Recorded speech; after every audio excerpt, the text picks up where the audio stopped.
I'm going to show you how to stop restyling everything in Elementor. Because right now, you probably still do this. You create a button, adjust the styles, and then do the same thing again somewhere else. Or you just copy and paste the styles, and again, which works, but it's kind of slow, and nothing is really connected. And I used to build like this too. But with the new atomic editor in Elementor V4, we can finally change that. Instead of styling elements one by one, we start using CSS classes, which already makes things way faster. And once you get used to that, we can even stack them on top of each other. Sounds a bit fancy, but it's actually really simple. So in this video, I'll show you how to use classes to build faster and actually create a proper workflow. Let's get started. Okay, now, as I showed in the previous video where I created all the variables we need for this UI card, we can now go even further by creating CSS classes. Because look, we styled this button here already, but so far only with variables. And let's say this is going to be our primary button. The next step is to style this secondary button here. But with the new editor, we don't have to copy and paste the styles, nor do we have to copy and paste the CSS classes. Let me show you the new workflow. First, go to Style and click on the three dots here next to the local class tag, and then hit Convert to Global Class. Type a name and hit Enter. Now the dots everywhere we made an adjustment change to green. Quick explanation. Pink indicator dots are for local classes, meaning that the changes only affect this single element. And if you see green indicator dots, that means the styles are connected to a global CSS class that can be applied globally to multiple elements.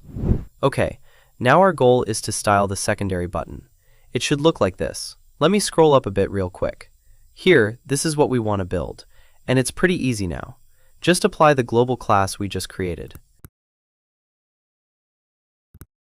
Now the buttons look the same, but we go further. The next step is to create another global CSS class that we apply or stack on top of the base button class, like this. You can also name your button base, and then create the additional styles, primary, secondary, and so on. And within this class, we make the adjustments for the secondary button style.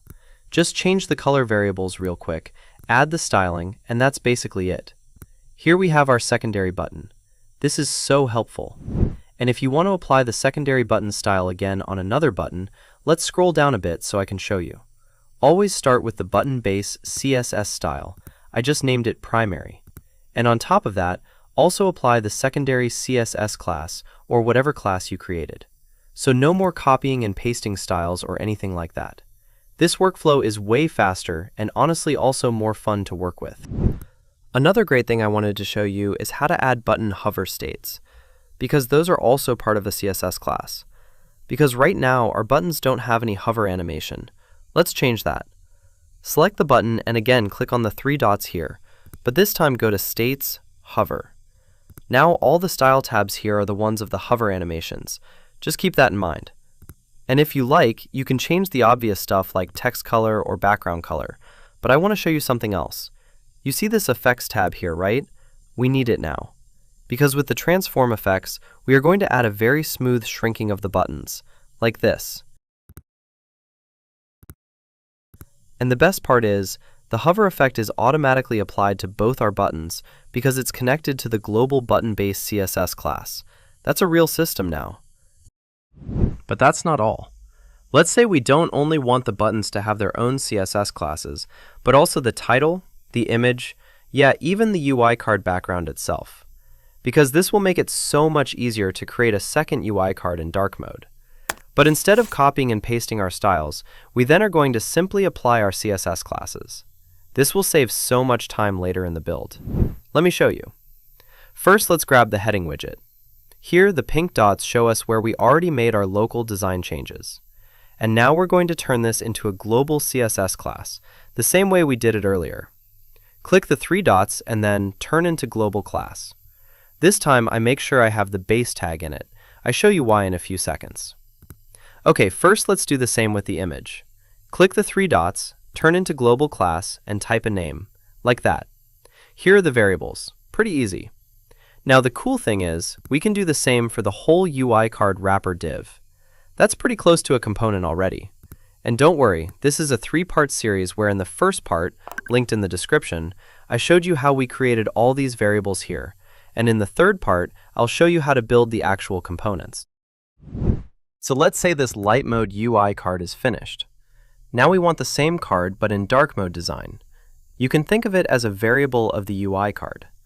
I think the best way is to first copy and paste the whole UI wrapper and then create stacking CSS classes the same way we did with the buttons. If I change my mind later, I'll show you the best practice in another video. Just grab the whole flexbox, right-click, copy, and then paste it over here. Let me fix the layout real quick by changing it to flexbox and align everything to the middle. And remember, this is just how we copy UI cards like this in the building process. We don't have to copy and paste like this as soon as we made this a component.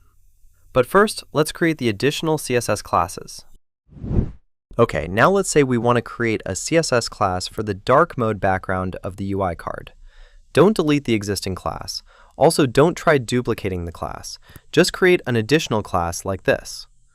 All we have to do then is change the color variable. So now, instead of rebuilding everything, we're just stacking classes. And if I apply a new class on top of the base, you can see how the whole design changes, but the structure stays the same. This is called composing or stacking CSS classes. Elementor is no longer about styling elements one by one. This is where it actually starts to become a system. Speaking of, in the next video, I'll show you how to turn all of this into real components, so you can reuse your UI without copying and pasting anything anymore. Thanks for watching, and I'll see you in the next one.